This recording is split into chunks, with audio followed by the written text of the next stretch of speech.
जय हिंद साथियों। हम लोग 10th क्लास में साइंस को पढ़ रहे हैं और हमने 10th क्लास में फिजिक्स को स्टार्ट किया है। लास्ट वीडियो में हमने फिजिक्स के पहले चैप्टर को पढ़ा था और पहले चैप्टर का हम कुछ पार्ट ही पढ़ पाए थे और हम आज इससे थोड़े आगे का पढ़ेंगे।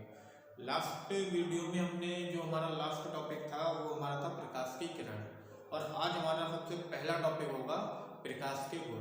तो आइए आज हम जानेंगे कि प्रकाश में कौन कौन से गुण होते हैं। तो प्रकाश में कई गुण होते हैं। आप लोगों ने नॉर्मली देखा होगा कि अगर आप लोग टॉर्च को जलाते हैं, टॉर्च से प्रकाश की किरणें निकलती हैं, तो प्रकाश की जो किरणें निकलती हैं वो एक सीधी रेखा में चलती हैं। कल भी हमने ये चीज़ बताई थी। तो पहली चीज़ तो हमें यही ध्यान रखना है प्रकाश के गुण में कि प्रकाश एक सीधी रेखा में चलता है। इसके बाद में हम अगर नेक्स्ट गुण की बात करेंगे तो अगर हम देख रहे हैं नॉर्मली कि हम जो प्रकाश आता है यानी हमारा जो विद्युत या बल्ब अगर हम जलाते हैं तो हमारे ये विद्युत तरंगों के रूप में आता है। तो दूसरा पॉइंट हम देखो इस टाइप से भी ध्यान रख सकते हैं। 10th क्लास में फिलहाल इसी लेवल से पढ़ा जाएगा। प्रकाश वैद्युत चुंबकीय तरंगों के रूप में चलता है। इसके बाद में जो इस प्रकाश का सबसे महत्वपूर्ण ये सबसे इंपॉर्टेंट गुण है, ये 1 नंबर में ऑप्शन में आ जाता है 10th क्लास में कि निर्वात में प्रकाश की चाल कितनी होती है या वायु में प्रकाश की चाल कितनी होती है। तो निर्वात या वायु में प्रकाश की चाल 3 × 10⁸ मीटर प्रति सेकेंड होती है। तो ये हमें बहुत ध्यान रखना है क्योंकि ये वाला हमारा जो गुण है ये सबसे इम्पोर्टेंट गुण है। इसके बाद में हमें ध्यान रखना है कि अगर प्रकाश ठोस माध्यम के तल से टकराता है या द्रव माध्यम के तल से टकराता है और टकराकर अगर पहले माध्यम में ही आ जाएगा तो हमारा यहाँ पर परावर्तन हो जाता है। कहने का मतलब है जैसे अगर ये बल्ब जल रहा है तो बल्ब यहाँ से जल रहा है, इसमें प्रकाश की किरणें निकल रही हैं। प्रकाश की किरणें निकल के सामने दीवार पर गिरती हैं और गिरने के बाद में वापस इसी में आ जाएंगी। मतलब ये रूम से किरणें आ रही हैं, चल रही हैं बल्ब से रूम के माध्यम से, यहाँ टकरा के इधर ही।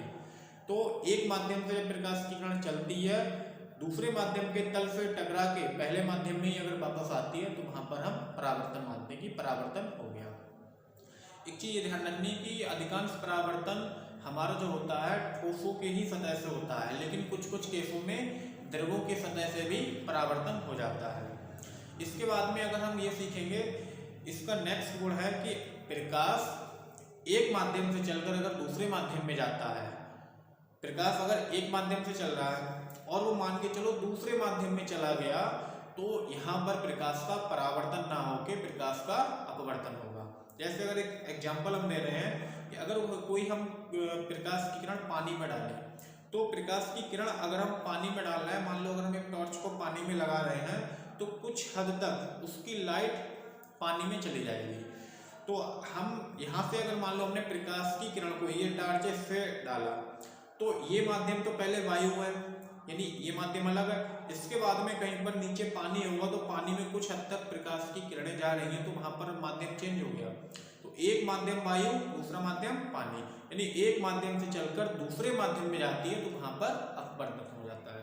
इन चीज़ों को हम आगे भी डिटेल में पढ़ेंगे, लेकिन अभी हम यहाँ पर केवल प्रकाश के गुण पढ़ रहे हैं। तो प्रकाश सरल रेखा में चलता है, इसका पहला गुण है। इसके बाद में प्रकाश वैद्युत चुंबकीय तरंगों के रूप में चलता है, दूसरा गुण है। तीसरा गुण है निर्वात में प्रकाश की चाल 3 × 10⁸ मीटर पर सेकेंड होती है, ये सबसे इंपॉर्टेंट गुण है। इसके बाद में ठोस तथा द्रव माध्यमों के तलों से प्रकाश का परावर्तन हो जाता है। इसके बाद में यदि प्रकाश एक पारदर्शक माध्यम से दूसरे पारदर्शक माध्यम में जाता है तो प्रकाश का अपवर्तन हो जाता है। इसके बाद में जो लास्ट गुण है इसको ध्यान से समझेंगे बच्चों।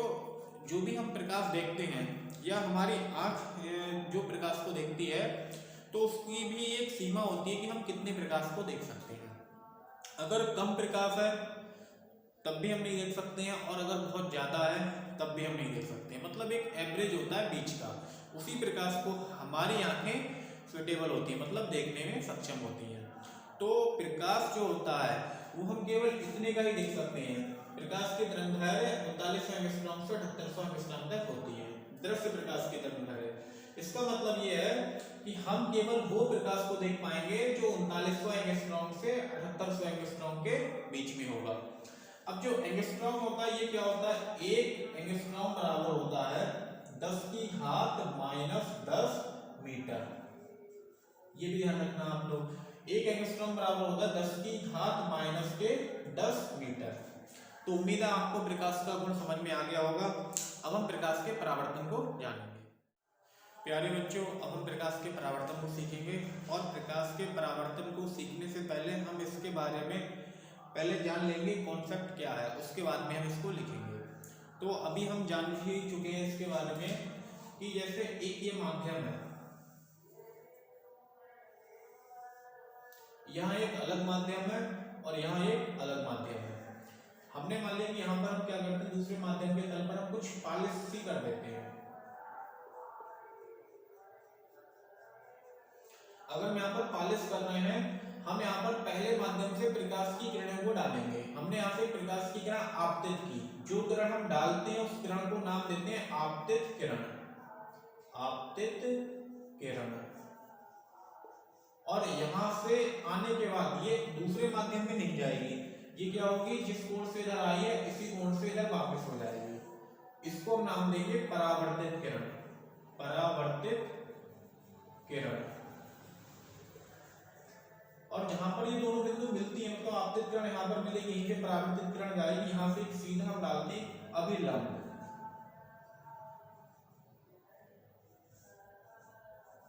अभिलंब। अब यहाँ पर एक चीज और ध्यान रखना कि जो आपतित किरण और अभिलंब के बीच में जो कोण बनता है, इस कोण को नाम देते हैं आपतन कोण, आपतन कोण। और परावर्तित किरण और अभिलंब के बीच में जो कोण बनता है, इसको हम नाम देते हैं परावर्तन कोण, परावर्तन कोण। आपतन कोण को हम लिखते हैं आई से और परावर्तन कोण को हम लिखते हैं आर से। अब हम इसकी परिभाषा के बारे में जानेंगे कि हम इसकी परिभाषा कैसे देंगे। ये हमारा 10th क्लास में बहुत ही इंपॉर्टेंट टॉपिक है, प्रकाश का परावर्तन। पेपर में अधिकतर मैंने देखा है कि या तो प्रकाश का परावर्तन के ऊपर परिभाषा पूछ लेते हैं, या इसके दो नियम होते हैं, परावर्तन के दो नियम होते हैं, उन नियमों के बारे में आ जाता है।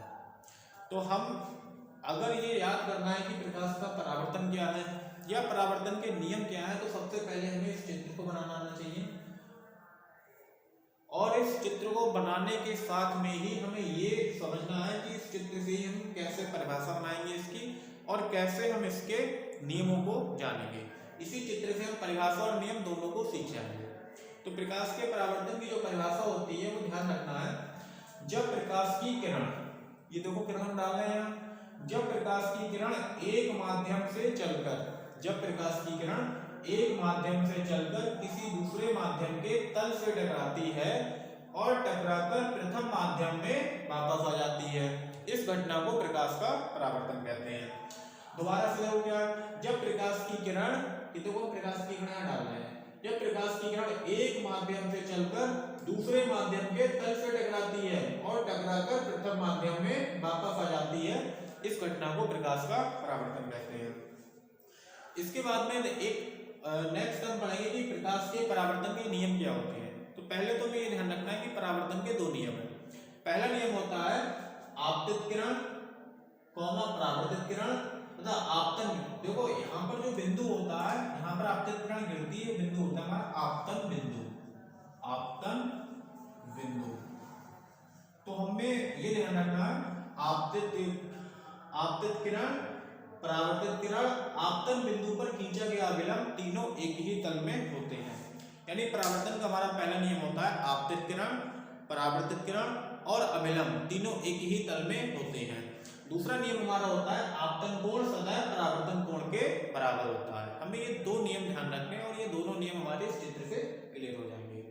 प्यारे बच्चों, मैं यहाँ पर आपको बोल के समझा दे रहा हूँ और मैं लिखने के लिए मैं यहाँ पर थोड़ा सा जल्दी लिख दूंगा, क्योंकि देखो मैंने आपको बोल के समझा दिया तो मैं यहाँ पर लिख भी सकता हूँ, लेकिन मैं यहाँ पर इस टाइप से लिखूंगा जल्दी, ताकि हमारा टाइम खराब ना हो। और आप लोग क्या करना है, इसको समझ के जब मैं यहाँ पर लिख दूंगा आप लोग स्क्रीनशॉट ले लेना। प्यारे बच्चों, अब आप लोग प्रकाश का परावर्तन और परावर्तन के नियम को लिख सकते हैं या इसका स्क्रीनशॉट ले सकते हैं। प्यारे बच्चों, हम पढ़ेंगे गोलीय दर्पण क्या होता है।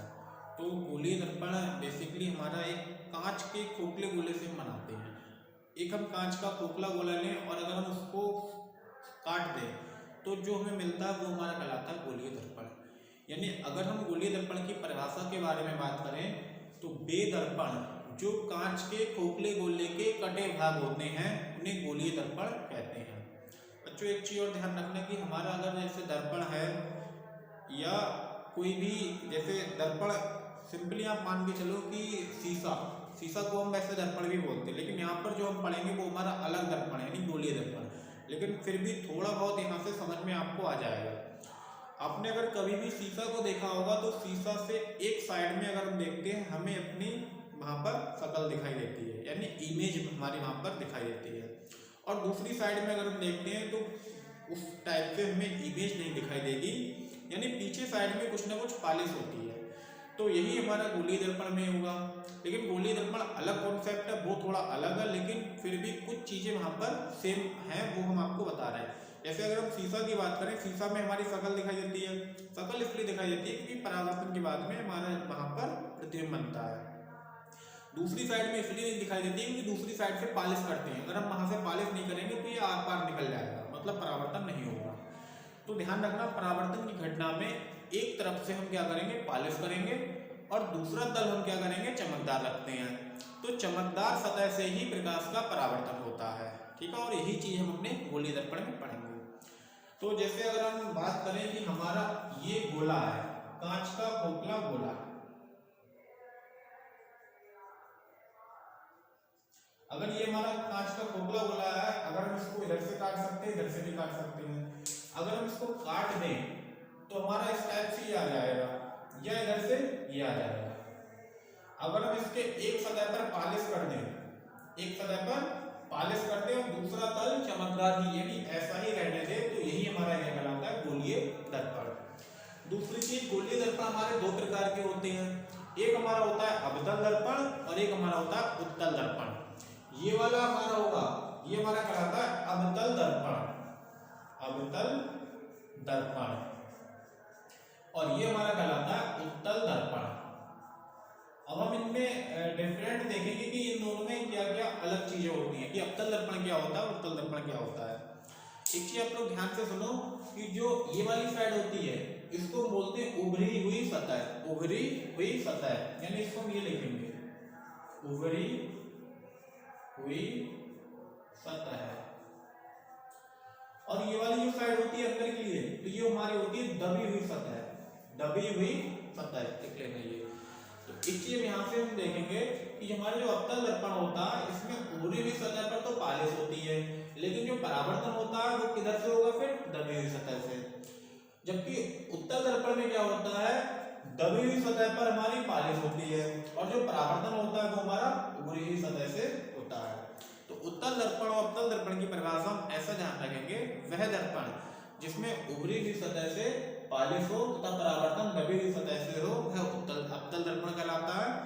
जबकि वह दर्पण जिसमें दबी हुई सतह से पॉलिश हो तथा परावर्तन उभरी हुई सतह से हो उसे उत्तल दर्पण कहते हैं। आप लोग चाहो तो जो मैंने बोल दिया है इसको ही लिख लेना, क्योंकि मैं लिखूंगा तो उसमें थोड़ा और टाइम खराब होगा। मैंने बोल दिया है, आप वीडियो को रोक कर दोबारा देख सकते हैं। आज के लिए हम इतना ही पढ़ेंगे। आप लोगों के लिए अगर मेरी वीडियो अच्छी लगे तो अपने दोस्तों में शेयर करो जिससे ज़्यादा से ज़्यादा लोग मेरी वीडियो का फायदा ले सके, और कमेंट करके बताएं कि मेरी वीडियो आपको कैसी लगी। अगर अच्छी लगी हो तो कमेंट करें, और अगर आपको लगे कि इस वीडियो में कोई कमी है तब भी कमेंट करके बताएं कि वीडियो में क्या कमी रह गई।